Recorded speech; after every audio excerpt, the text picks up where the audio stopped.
मंदिरों में करिए सबसे पहले आरक्षण। अब मैं आपका समर्थन करूंगा हर चीज का। एक आदमी पढ़ा नहीं लिखा नहीं और वो आईएएस अधिकारी के से भी पैर छुलवाता और आईएएस अधिकारी से ज्यादा तनख्वाह कमाता, तो वहां कहाँ जाता आपका आरक्षण? जब महाभारत हुआ तब एकलव्य का अंगूठा काट लिया गया, कर्ण को शूद्र बता दिया गया, इन्हीं के ग्रंथों में, हमारे में नहीं। आरक्षण के मामले तो मैं लोगों से सुनता हूँ, जैसे मैं कोर्ट भी जाता हूँ, लोगों से मिलता भी हूँ, तो वो कहते हैं अरे वो अधिकारी तो आरक्षण वाला अधिकारी है। अरे भैया आरक्षण का अधिकारी है, पढ़ लिख के ही तो अधिकारी बनाओ, उसकी जाति की पूछ रहे हो आप? 370 धारा जो आपने आज हटाने की बात करी, जिसपे भैया आप लूट रहे थे खूब, बाबा साहब ने तो उस समय मना कर दी थी 370 को कि मैं नहीं लगाऊंगा। कि चोर से कह दी चोरी कर लो, घर वाले से कह दी चोर घुस का, दोनों मुंह में लड्डू, मतलब दोनों मुंह में लड्डू, दोनों हाथों में लड्डू। लड़ाई में बैठ के देख रहा हूँ, भाई भाई को लड़वा रहा हूँ। मेरा नाम डॉक्टर कालू सिंह है। अभी आप जो आरक्षण वाले क्रिमिनल की बात कर रहे थे, एक हमारे यहाँ अपर कास्ट है जिनके पूर्वज पीछे से लेकर आज तक मंदिरों में पुजारी बनते आए हैं। वो ABCD जानते हो या ना जानते हो, उनका लड़का पढ़ा लिखा हो या ना पढ़ा लिखा हो, बढ़िया से धोती बांधने आनी चाहिए, लंबा सा तिलक आना चाहिए। क्या वहाँ क्रिमिनल काम नहीं करती? फिर तो हर जगह काम कर रही है फिर तो, इस तरीके से तो। अभी अयोध्या मंदिर बना, हमने स्वागत किया अयोध्या मंदिर का, बड़ी बात है। मगर आप जब आपने एक वहाँ मुख्य पुजारी बना रखा, तो SC का पुजारी क्यों नहीं बन सकता? पढ़ा लिखा नहीं है वो, तो वहाँ आरक्षण क्यों लागू नहीं कर रहे तुम? आरक्षण वहीं आप लागू कर रहे हो जहां आपको ये दिखाई दे रहा कि ये आदमी मेरे बराबर में खड़ा ना हो। मंदिरों में करिए सबसे पहले आरक्षण। अब मैं आपका समर्थन करूंगा हर चीज का।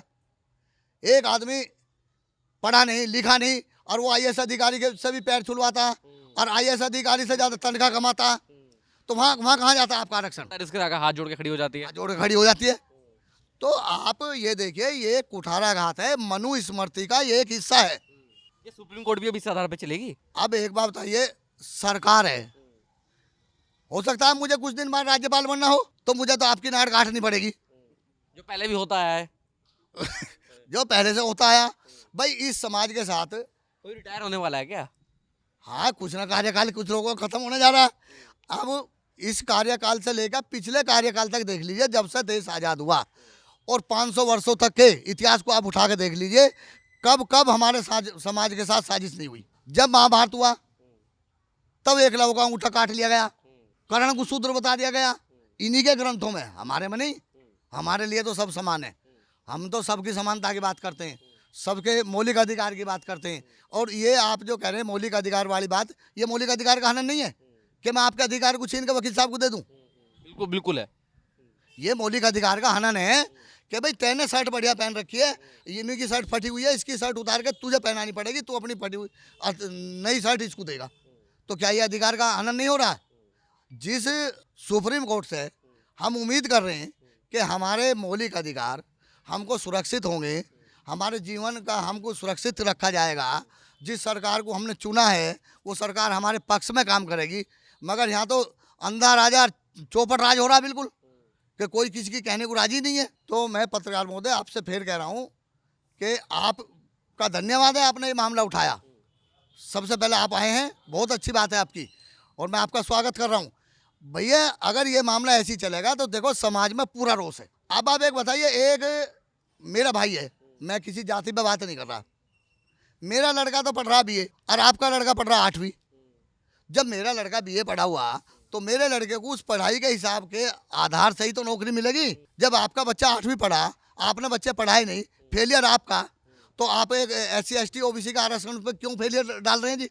आप अपने बच्चे को पढ़ाइए, योग्य बनाइए उसे, उसको तो योग्य बना, ना तो सरकार पर योग्य बना, ना उसके माँ बाप पर योग्य बना हुआ। तक भी इन लोगों ने आरक्षण कहाँ तक पहुँचा दिया? जिस तबके के पास पहुँचा, बाकी कुछ लोग तो ऐसे नहीं जो आज तक यहाँ तक पहुँच ही नहीं पाए। आरक्षण के मामले तो मैं लोगों से सुनता हूँ, जैसे मैं कोर्ट भी जाता हूँ, लोगों से मिलता भी हूँ, तो वो कहते हैं अरे वो अधिकारी तो आरक्षण वाला अधिकारी है। अच्छा। अरे भैया आरक्षण का अधिकारी है, पढ़ लिख के तो अधिकारी बनाओ, उसकी जाति की पूछ रहे हो आप? अब ये पहली बार हो रहा है कि इसमें जाति पूछी जाएगी, जाति में से भी जाति निकाली जाएंगी। मतलब वही वाली बात होगी, आपस में भिड़वाएंगे अभी लोगों को। अब इसमें क्या होगा कि ये कहेंगे कि तुम्हारा अधिकार ये खा रहे थे, हम तो तुम्हें देना चाह रहे थे, अगर ये इन्होंने देने दिया, अपना फेलियर नहीं बता रहे हैं। ये सब तो लूट के बैठ गए। 77 साल से खूब लूट रहे हैं, 10 साल से भी लूट रहे हैं, उससे पहले से भी लूटते आ रहे हैं। अगर आपको यही करना है तो मैं तो कह रहा हूँ आप दलित समाज का कोई प्रधानमंत्री बनाइए आप। ये तो वही वाली बात होगी, आगे जाके समाज में भेदभाव पैदा होगा। बिल्कुल। भाई थोड़ी इन्होंने तो फूट डाल दी, अब अगला आदमी क्या आएगा, भाई तुम्हें क्या जरूरत थी टांग अड़ाने की, तुम तो वेल सेटल हो कि हमारे पास तो आज तक राशन पहुंचा नहीं, हम तो स्कूल गए नहीं कभी। जो 5% लोग अपर कास्ट वाले जिनका काम हमेशा रहा कि भैया को भैया से लड़ाया, रिश्तेदार को रिश्तेदार से लड़ाया, और जो उन्हें अपना कांटा निकालना था उसको दूसरे से लड़ा दिया। अब इस पे एक बात वो अंग्रेजों वाली भी बिल्कुल फिट बैठ रही है कि डिवाइड एंड रूल, कि आप इनमें फूट डालिए। कि पहले आप धर्मों में बांट गए, हाँ। अब आप फिर जातियों में आ जाइए, जाति में बांटिए, अब आप जातियों में से जाति में बांट बांट दीजिए। दीजिए आप। क्योंकि अगर मान लीजिए मैं गलत हूँ और आपने कह दी कि मैं तुम्हारा प्लॉट खरीद के तुम्हारा प्लॉट छीन के वकील साहब को दे रहा हूँ, तो वकील साहब को तो अपना फायदा दिख रहा, भाई मुझे तो मेरा तो नुकसान हो रहा, उन्हें तो फायदा दिख रहा। अगर मैं उसके विरोध में जाऊंगा तो वकील साहब कहेंगे देखिए मेरा फायदा नहीं होने दे रहा, ये मुझको सक्षम होना नहीं देखना चाह रहा। तो ये जो फैसला जो आया ये बिल्कुल मेरे विचार से तो बिल्कुल ही निराधार गलत है जी। अब देखते हैं इसमें कानून के लोग क्या करते हैं। बात हुई है, पटिशन की तैयारी हो रही है, ये जजमेंट इतनी जल्दी पढ़ना भी आसान नहीं है। 500 कुछ पेजों का जजमेंट है। जो मेरी अभी सुप्रीम कोर्ट के जो वकील हैं, जो उन कई वकीलों से बात हुई है, उन्होंने कहा कि 500 कुछ पेजों का 45 पेजों का जजमेंट है ये, और इसके अभी हम अध्ययन कर रहे हैं और रिव्यू पटिशन तैयार कर रहे हैं। बट डलेगी वो कंफर्म है। 100% डलेगी, नहीं डलेगी। आप एक बात देखो, इसका तो इन्होंने कर दिया, जब अयोध्या मंदिर बना तो वहाँ गौतम बुद्ध भगवान के अवशेष मिले, वो पटिशन क्यों रिजेक्ट कीजिए आपने, उसको आपने क्यों लागू नहीं किया? पटिशन में वही एक्सेप्ट पूरी जो सरकार चाहती है वही होगी बिल्कुल। जब तक अब तुम देखो सरकार ने चाहा, एक छोटी सी बात बताऊं आपको, पन्नियों की बिक्री बंद कर दी। और पन्नियों की बिक्री किन की हुई? यूज कौन सी पन्नी हो रही है? जिन पे स्टैंप लग रही है। और स्टैंप किसको लग रही है? जिस पर आपकी जान पहचान है, जिसमें आपके जेब में जा रहा कुछ है, तो पन्नी है। ये पन्नी वही यूज हो रही है, पन्नी वही यूज हो रही है, पन्नी की भी क्वालिटी ढूंढी जा रही है। तो ये एक तरीके से बिल्कुल फेलियर है। इस फेलियर को सरकार अपने सिर पर ना लेके सुप्रीम कोर्ट पर टाल दिया और ये कहने के माननीय न्यायालय का सम्मान करते। माननीय न्यायालय का सम्मान तो हम भी करते हैं, हमसे ज़्यादा कौन करता है माननीय न्यायालय का सम्मान? बाबा साहब का सम्मान हम करते हैं, कानून का सम्मान हम करते हैं। बाबा साहब हमारे वंशज हैं, हम बाबा साहब की बात को किसी को झुठला नहीं रहे।